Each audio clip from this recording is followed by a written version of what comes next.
Labour has caved into pressure from businesses and U-turned on its plan to give all workers the right to claim unfair dismissal from their very first day in a job. It was part of their employment rights bill, something Education Secretary Bridget Phillipson said she would protect in full when she was running to be Labour's deputy leader in September.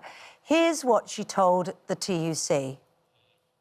Make no mistake, let there be no doubt. 1 year ago, we were elected to deliver this employment rights bill, and Congress, that is what we will do. We will not accept any watering down by the Lords. Forward with the employment rights bill in full. No ifs, no buts, forward. Well, we're joined now by the Education Secretary Bridget Phillipson. Good to speak to you this morning. Turns out there was watering down. Turns out it wasn't in full. Turns out you weren't and didn't, so far, deliver. So I gave that speech, as you saw, at the TUC Congress, and the TUC, representing trade unions, have been in the discussions that have taken place in recent days with business, with government, to find a way forward, to make sure that from April next year we deliver the biggest upgrade to workers' rights in a generation. The risk is, if there hadn't been that pragmatic approach taken, that millions of workers would not have had that upgrade. From April, it would have delayed things by another year. So the millions TUC of your is happy viewers, that's been removed, has it? Unions are happy that that's been removed. They say, yes, OK, it is a bit of a U-turn, but we're right behind you. So they've been involved in these discussions and they want to see the employment rights bill delivered, because the important protections around day one rights, around sick pay and parental leave, were at risk. They want to see those benefits come forward in April, as I do. You know, millions of workers across our country, many of your viewers, will from next April enjoy better rights and protections at work because of the changes that we're making. This is an important commitment that we made and we're delivering. I mean, you know, I'm not sure that was an answer to a question about whether the unions are pleased. Business groups think it's good. The accusation, of course, is this is a bit of a sticking plaster for them when the budget has hammered them in other ways.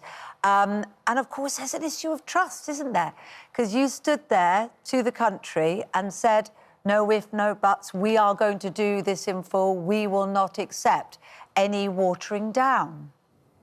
Yeah, we didn't want to accept watering down by the Lords. What's been happening in recent days is that discussions have taken place with trade unions, with business and government, in order to find a settled position and a way forward. The wider package of measures was too important to jeopardise, and there will be progress on unfair dismissal. Currently, it's 2 years before you can make a claim. That'll come down to 6 months. But there will also be day one protections in other areas like sick pay and parental leave. That will make a huge difference to workers across our country, to so many of your viewers, and they will see better rights and protections at work because of this Labour government. Well, I hope they will hear that, and I hope certainly, and I'm sure they do, that they will see that. I guess what I'm saying is why did you promise to do that and then not do it? Because, you know, life comes along, negotiations happen, because it now put you in a position of looking like you've not delivered. And why did the party in general make promises on tax to working people and put it in their manifesto, knowing that actually it's not possible to deliver? So what we said in our manifesto around employment rights was that we did want to bring in place day one protections in a number of areas, but that all of that will be subject to consultation and discussion with business, with trade unions and with civil society, and that's precisely what we've done. But on questions like tax, I do appreciate that, as the Chancellor said, we're asking people to contribute a bit more in order to make sure we can continue to invest in our NHS, deliver more appointments and deliver a stronger economy. But we have held to the commitments we made in our manifesto around income tax, VAT and national insurance, and that is important for us. But what you put is that you wouldn't be putting taxes on working people, and there are impacts of taxes on working people. We know that. We've seen that. You must at least acknowledge that. What we said in our manifesto is that we wouldn't be increasing the rates of income tax, for example. There were other areas we set out alongside that. You must have seen the manifesto and look at the wording. I have looked at it. No, I have looked at it, and I know what we said in that manifesto. And I do also know that we are asking working people to make a contribution, but alongside it, we're asking those with the broader shoulders to contribute more. So those who own Big mansions, £10 million mansions, they'll be paying more. Landlords who generate their income from being a landlord, they'll be paying more. That's the right thing to do, and wider changes to Minister, the tax more system. people That also runs alongside wider support around the cost of living that will make a big difference to many of your viewers. I just have to take issue. It's here in the manifesto. Labour will not increase taxes on working people, which is why, as you say, no increase on national insurance, basic, higher or additional rates of income tax or VAT. But that might be the exact wording. But you know that the changes in the budget are impacting on working people. The mantra was, we will not increase taxes on working people. It has. It feels like a fiddle. We've not shied away from the fact that we are asking everyone to make a contribution. We've been completely clear about that. But our manifesto commitments do still hold, and we've kept to them, even though that was very difficult and we've had to make some fair and necessary choices. But it runs alongside lots of cost of living support that will make a big difference to your viewers, whether that's freezing rail fares, the first time in 30 years that's happened, expanding childcare that'll save £7,500 per year for every family that will benefit, expanding free school meals, lifting more children out of poverty, freezing prescription charges, energy bills taking a cut of £150 next year. Those are also choices. We know that the cost of living is a big pressure facing lots of people, and that's why we're also taking action there.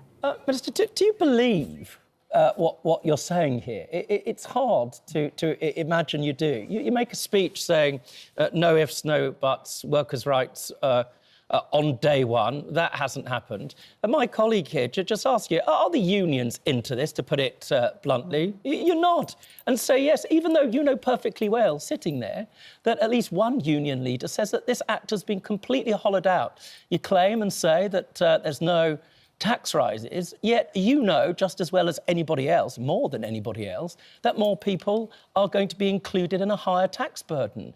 Now, you would agree with me, I'm sure, that it was a mistake, wasn't it, for the Chancellor to say before the election, we will not raise taxes. It was a mistake, wasn't it, to promise or to assure, read my lips, no ifs, no buts, that we will have workers' rights for day one. That was just a mistake. If you admitted it and fessed up, I think more people in the public, certainly our very sensible audience, would, I think, have a bit of respect for that. Well, you'll be unsurprised to hear that I don't agree with you, I'm afraid. So let's take employment rights. The TUC have issued a statement making clear that they want to see the employment rights bill. They've been delivered, and they've been involved in those conversations. Trade unionists are pragmatic people. They're used to getting around the table and entering into discussions and then coming out the other side. So we are delivering day one protections in a number of important areas. There is one change around unfair dismissal that, following discussions between trade unions and businesses, that change will be made. But it's still a big improvement on the current position. It's still going to see a big cut from 2 years to 6 months. So let's talk about something that's in your portfolio, which is education. No doubt, just to be clear, you'll be having words with that union leader who says the Act has been completely hollowed out. Now, this is very important because a number of people are mums and dads of kids with special educational need. And the Office of Budget Responsibility has said that your department is facing a £20 billion black hole for special educational need by 2028. Now, can you tell parents today exactly where that money is coming from? And also, not just parents, but teachers, school leaders, people who run academies. Can you guarantee that that money is not going to come from mainstream schools to pay for it? It won't be coming from school budgets. I can be clear about that. But if I could just... I will answer the wider context of that, but if you'll forgive me for just one moment, I think it's important to stress that what matters most in all of this is outcomes for children with SEND. The system isn't working at the moment. Many of your viewers, if they have children with SEND, will know that, and that's the starting point. Even if there weren't these pressures, the system needs to change to make it better. What happened in the budget was that the OBR, for the first time, took council deficits, so the deficits that local authorities have built up over a number of years, and put that onto the government balance sheet.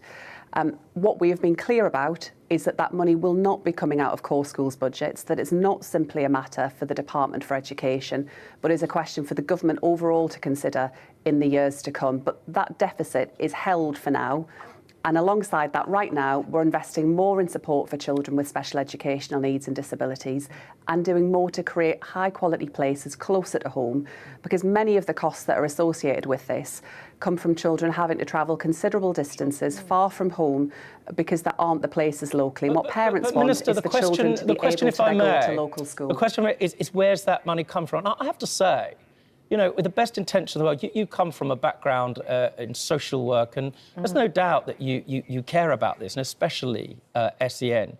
But it must have been very challenging for you, to put it mildly, that the education sector, that your portfolio barely featured in the budget. There was no new capital, no significant school funding uplift, nothing for teacher recruitment. You'll know is one of your challenges that teachers are leaving in droves, and nothing really meaningful in terms of actual pound, shilling and pence money for SEN.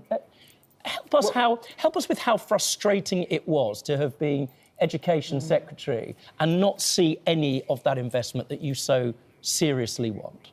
Well, we've already secured that investment because we had a spending review earlier this year that delivered big investment into our schools. School budgets are going up, childcare is being expanded, and there is more investment going into support for children with SEND. But I would add the biggest measure in the budget that's going to make a difference to schools and to education and children's life chances is the action we're taking around child poverty. That will lift 450,000 children out of poverty in this Parliament, the biggest ever cut in child poverty in a Parliament since records began. But that will also make a big difference to schools, because what I hear from teachers and support staff is that they're often picking up the cost of failure, that a lot of the workload that they experience, a lot of the problems that they see come from children in temporary accommodation, children in poverty, parents that are really struggling. So the investment that we're making in lifting children out of poverty is an investment in their life chances, and it's an investment in our schools and in education, and runs alongside the big investment that we've already secured at the spending review, because this government does prioritise education and children's life chances. Really good to speak to you this morning. Thank you very much indeed. Thank you.